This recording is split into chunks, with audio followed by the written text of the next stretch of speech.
having a Côte de Rhône, and we are at the Chateau Marmont, and it is a lovely evening in Los Angeles. It's beginning of July, and I'm really excited to be here. Cheers!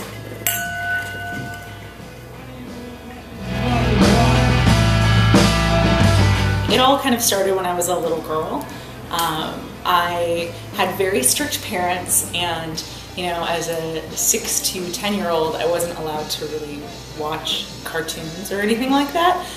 The only thing we were allowed to watch in my household was PBS.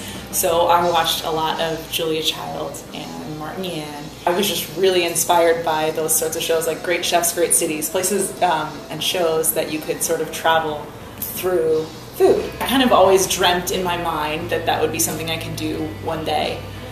And I'd always play with my stuffed animals, you know, play a food show, you know, but I never really thought it would be something that I could actually do. And so this is all really kind of surreal. Like, really, pinch me, am I really seriously going to be on Top Chef? This is kind of freaky. Through those shows, I was definitely inspired to start traveling and start working in the food industry. So ever since I could get a work permit, I've been working in restaurants. More front of the house stuff. Not really back of the house. I was never a trained chef. I went to college at UC Santa Cruz, and I ran into a winery up in Bonnie Doon that produced some amazing wine, and I decided I wanted to work there. So I made friends with the winemakers and people working in the tasting room, and applied for the job and ended up getting it. Through that job, I ended up working the vintage in Australia. And through working the vintage in Australia, traveled for about a year after that, working on farms and vineyards across Australia and Southeast Asia. Started writing about my experiences, because when I was doing that, I just, you know, for me it was an inspiring experience to be there and learning about how people produce the food that we eat on a daily basis. And I wanted to inspire other people to sort of go out and do those sorts of things. And I just started writing, you know, in journals and things like that. But as I talked to friends and family, they were like, you should start pitching this to travel publications. I was like, oh wait, I can get paid? I did, and I started writing for free, like most people do. But that didn't last long. I got noticed by a couple people and got picked up and started blogging and eventually writing for print.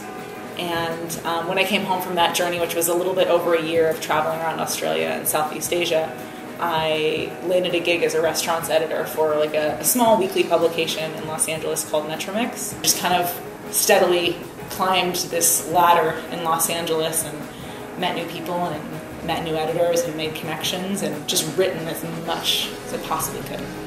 Originally, I got involved with sort of watching Top Chef as an observer. I was working at the Los Angeles Times, and I was actually show tracking Top Chef. So every week I would write one of those summaries and try and be as funny and quirky as I possibly could. I didn't even know if anyone was reading or responding, but I just enjoyed watching the show. The competition was really intense. It was really good TV. It was everything I loved. You know, these guys were traveling around the United States. It was people from all over the country.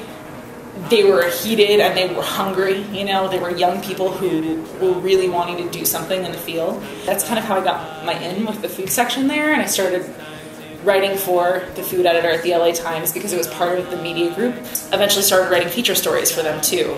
So I just started building my clips and whatnot, and eventually towards the end of my time at the LA Times, which was like a 3-year stint, I was leaving for another job. I was going to take a food editing position at a website.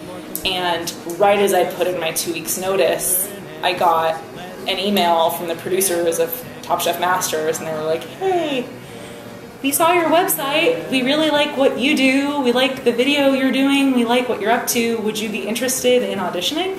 I was like, what?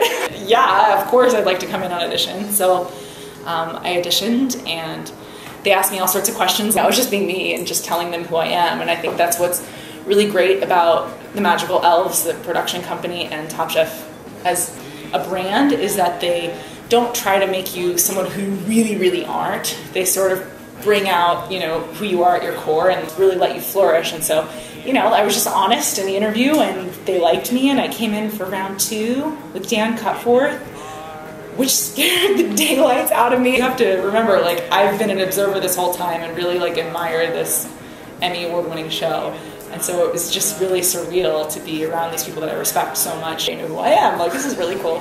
And I got it. I mean, I guess they must have liked me. I must not have acted too nervous. I was totally happy to just go in there and just be me and let them see who I am. And if I didn't get it, I was totally fine with not getting it. But then once I did, I was like, I guess I'm all right.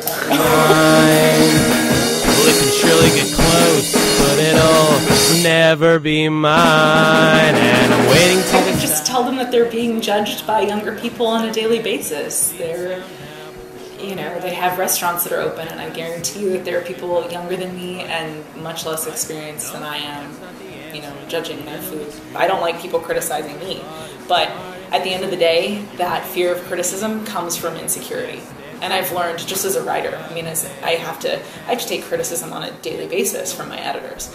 And sometimes when I write the most personal pieces and it just gets ripped apart, it really does. It hurts a lot because it's so personal, and food to them is so personal, and food to me is so personal. So I can understand when you really put your heart and soul into a dish and someone comes to you and is like, it's not so good, I don't like it.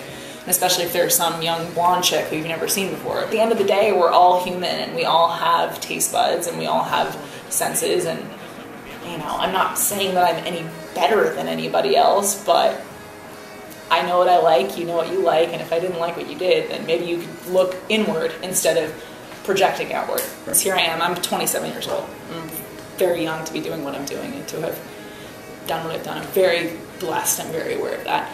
And here are these chefs that are incredibly talented, that have worked their entire lives, you know, they're owning multiple restaurants, and here I am, this young girl, trying to criticize them. You know, it's hard. I mean, I clearly know what I'm talking about. I've been to culinary school, I've traveled a lot, I dine a lot, I write a lot. I know it, but it's still difficult to be in that position for a master. Once you say it's time. I am totally inspired by living in a city that is having its moment, and there are so many talented and creative people around me that I just can't help but wake up every day and be like, I can't believe I live here, I can't believe I'm doing this. And the fact that I get to have a job where every day I get up and I have the opportunity to inspire other people and kind of have this ripple effect. People might look at this gig and be like, oh, it's so ego-driven. That girl, all she does is like take pictures of food and eat all day long. And yeah, there's that. I do that, and it tastes really good, and it's somewhat hedonistic, it's true. But my goal in what it is that I do is that I would just love to know that I've just at least gotten one person out of their seat and they've gone and done something different. And I've inspired them to live a better life, you know, whether it's through travel and they go to Belize because they read my story on Belize, or whether they decide that they want to go live and be a farmer for a year like I did, or heck, they just want to go to Sujita and have some suke men because they have never heard of that before. So that really does inspire me.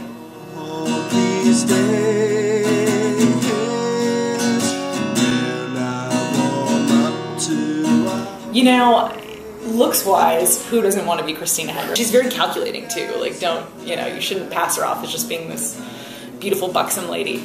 But I love Peggy because Peggy was living in this era when women were constantly being doubted.